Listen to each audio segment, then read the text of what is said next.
नमस्कार, आप देख रहे हैं टेक्सटाइल टाइम्स। मैं हूं आपके साथ डूंगर सिंह सोडा लेकर हाजिर हूं हमारी खास पेशकश नवदुर्गा सूरत की। आज हमारी इस खास पेशकश में सूरत की प्रथम नागरिक हेमाली बहन बोगावाला है। मैं इनके लिए यही कहूंगा कि रात नहीं ख्वाब बदलता है, मंजिल नहीं कारवा बदलता है। जज्बा रखो जीतने का, क्योंकि किस्मत बदले ना बदले पर वक्त जरूर बदलता है।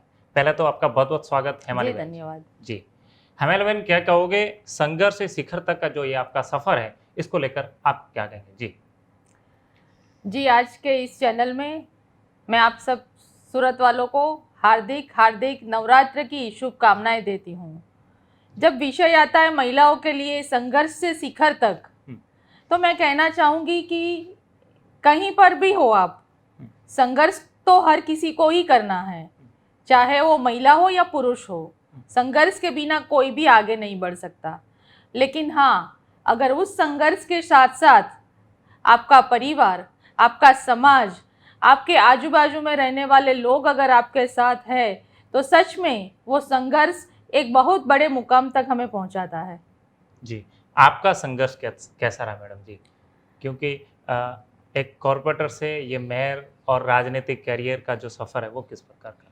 जी जी मैं कहना चाहूँगी कि खास करके मेरी लाइफ में मैं पिछले 15 सालों से पॉलिटिक्स में हूँ। लेकिन जो संघर्ष एक महिला को अगर उसके परिवार के साथ उसके परिवार का सपोर्ट जो रहता है, तो वो संघर्ष नहीं रहता।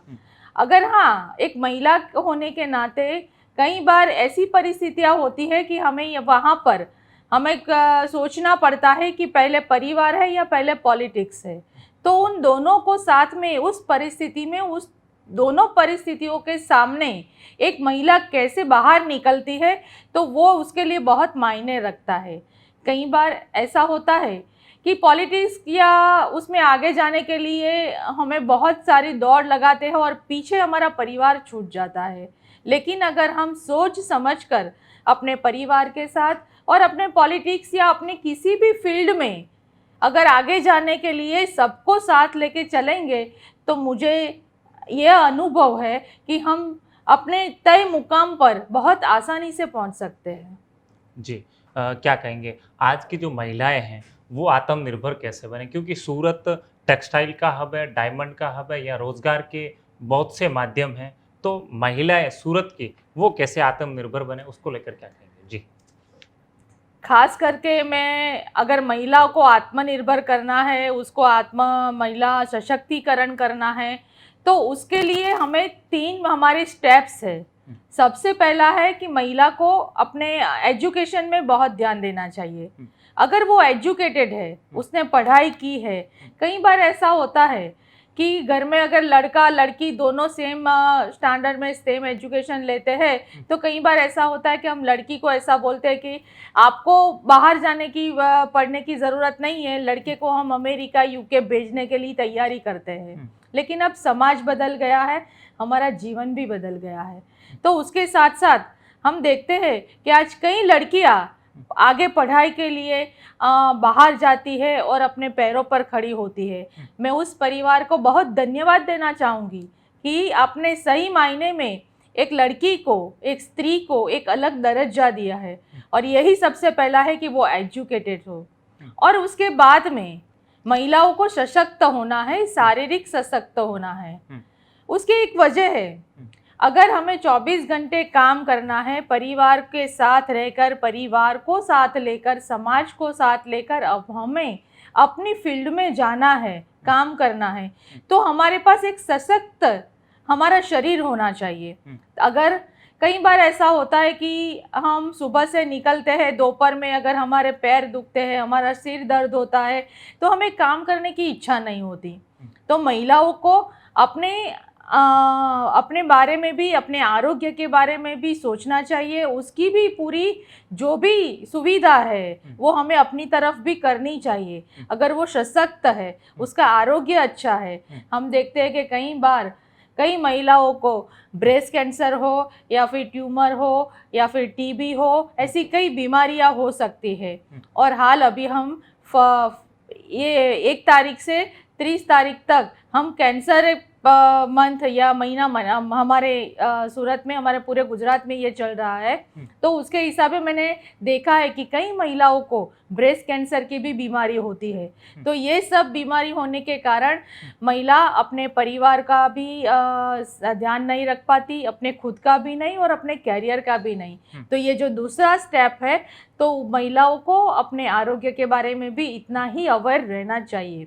और लास्ट में जो थर्ड स्टेप्स है कि जिसके बिना हम आगे चल ही नहीं सकते, वो है आर्थिक।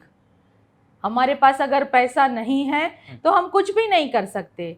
हाँ, मैं एक मेयर हूँ, लेकिन अगर मुझे 50,000 रुपये की भी ज़रूरत है तो मुझे मेरे पति के पास बोलना पड़ेगा कि अभी मुझे 50,000 की ज़रूरत है, आप दे दो।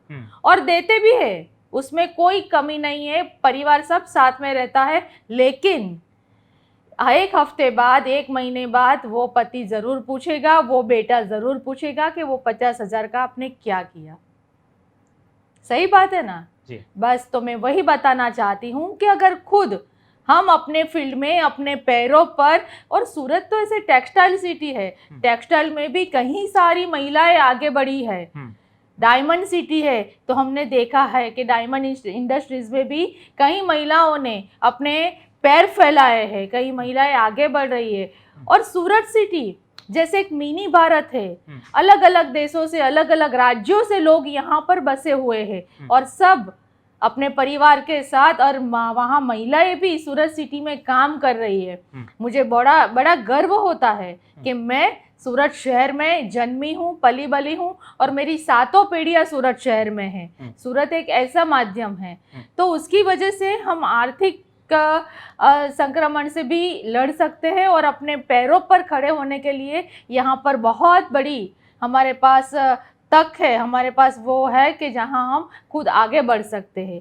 तो पहली बात हुई एजुकेशन, दूसरी है हेल्थ और तीसरी है इकोनॉमी, कि आर्थिक से महिला कैसे पगभर हो सकती है और कैसे आगे बढ़ना चाहिए। अगर इन 3 विषयों पर हमने अपना पैर जमा लिया तो मुझे नहीं लगता कि ये सूरत ही नहीं, देश की कहीं भी जगह पर महिला को कोई नहीं रोक पाएगा। जी। महिलाओं को, क्योंकि आज सूरत में आप मेयर हैं, टेक्सटाइल इतनी बड़ी यहाँ पर इंडस्ट्रीज है टेक्सटाइल की, महिलाओं को रोजगार के लिए यदि आप लोग क्या क्या प्लान है आपके पास में कि नगर पालिका और यहाँ के उद्योगपति मिलकर महिलाएं, जो गृहिणी महिलाएं, उनको आगे कैसे बढ़ाया जाए, उनको आत्मनिर्भर कैसे बनाया जा सके, उसके लिए आप क्या प्लान करें? जी। मैं कहना चाहूँगी कि सूरत म्यूनिसिपल कॉरपोरेशन में जो यूसीडी विभाग है, तो वो यूसीडी विभाग के माध्यम से भी हमने सूरत शहर में कई सखी मंडल बनाए हुए हैं कि वहाँ पर लगभग 1 लाख से ज़्यादा महिलाओं अपने सखी मंडल के माध्यम से अपने पैरों पर, अपने घर में जो कुछ भी लघु उद्योग कर रही है, छोटी मोटी चीज़ें बना रही है, तो उसके आधार से वो अपने एक छोटा एग्जीबिशन करके उसमें साथ साथ सूरत म्यूनिसिपल कॉरपोरेशन भी उनको, जैसे हमारे अभी नवरात्रि मेला चल रहा है, तो उस नवरात्रि मेला में भी हमारे सूरत शहर की सखी मंडल की बहनों ने, जैसे नवरात्रि और दिवाली के त्यौहार पर दिए की बात हो या भगवान के जो वस्त्र बनते हैं और ये सभी चीज़ जो हम त्योहारों पर यूज़ करते हैं, तो उन्होंने खुद बनाकर एक प्लेटफॉर्म उन लोगों को सूरत म्यूनिसिपल कॉरपोरेशन ने, हमने उनको दिया है ताकि वो अपने पैरों पर खड़ी हो सके और अपने आत्मनिर्भर हो सके।